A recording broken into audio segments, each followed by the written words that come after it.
ಎಲ್ರಿಗೂ ನಮಸ್ಕಾರ. ನಮ್ಮ ಕಡೆ ಬಾಣಂತಿಗೆ ನೀರಾಕೋ ಶಾಸ್ತ್ರ ಮಾಡ್ತಾರಲ್ಲ, ಆಗ ಬಾಣಂತಿನ ನೋಡೋಕೆ ಬರೋರು ಜೊತೆನಲ್ಲಿ ಅಕ್ಕಿ, ಕೊಬ್ಬರಿ, ಬೆಳ್ಳುಳ್ಳಿ ತಗೊಂಡು ಬರ್ತಾರೆ. ಇವರು ನಮ್ಮ ಶ್ರೀಮತಿಯವ್ರ ದೊಡ್ಡಮ್ಮ ನೋಡಿ, ಊರಿಂದನೇ ಇದೆಲ್ಲ ತಗೊಂಡು ಬಂದಿದ್ದಾರೆ. ಮತ್ತಿನ್ನೊಂದೇನೆಂದರೆ, ಮಗುನ ನೋಡೋಕೆ ಬರೋರು ಜೊತೆನಲ್ಲಿ ಮನೆಯಲ್ಲಿರುವಂಥ ಹಳೆ ಬಟ್ಟೆಗಳು ಸಹ ತಗೊಂಡು ಬರ್ತಾರೆ.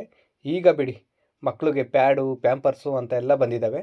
ಹಳೆ ಕಾಲದಲ್ಲಿ ಇವೆಲ್ಲ ಇರಲಿಲ್ವಲ್ಲ, ಮಕ್ಕಳು ಅಡಿ ಕಾಸೋದಕ್ಕೆ, ಮಕ್ಕಳು ಗಲೀಜು ಮಾಡಿಕೊಂಡ್ರೆ ಕ್ಲೀನ್ ಮಾಡೋದಕ್ಕೆಲ್ಲ ಹಳೆ ಬಟ್ಟೆಗಳನ್ನೇ ಬಳಸ್ತಾಯಿದ್ರು.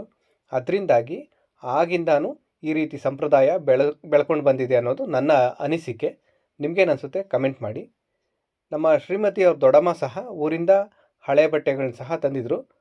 ನೋಡಿ, ಹಳೆ ಕಾಲದವ್ರಿಗೆ ಅನುಭವ ಜಾಸ್ತಿ. ತೊಟ್ಲಿಗೆಲ್ಲ ಮೆತ್ತಗಿರುವಂಥ ಬಟ್ಟೆಗಳನ್ನ ಹಾಸಿ ಮಗು ತಲೆ ಅಡಿಕೆ ಸಿಂಬೆ ಸುತ್ತಿಟ್ಟು ರೆಡಿ ಮಾಡಿದ್ರು. ನೀರಾಕೋ ಶಾಸ್ತ್ರ, ತೊಟ್ಲು ಶಾಸ್ತ್ರ ಎಲ್ಲ ಆದಮೇಲೆ ಮಗುಗೆ ಸನ್ನಿತಾಳಿ ಕಟ್ಬಿಟ್ಟು, ಹಾಗೆ ನಮ್ಮ ಶ್ರೀಮತಿಯವ್ರು ತಗೊಂಡಿರೋಂಥ ಖಡ್ಗನೂ ಹಾಕ್ಬಿಟ್ರು.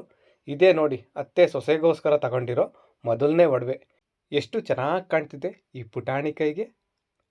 ಎಲ್ರಿಗೂ ಒಳ್ಳೆಯದಾಗಲಿ. ಧನ್ಯವಾದ.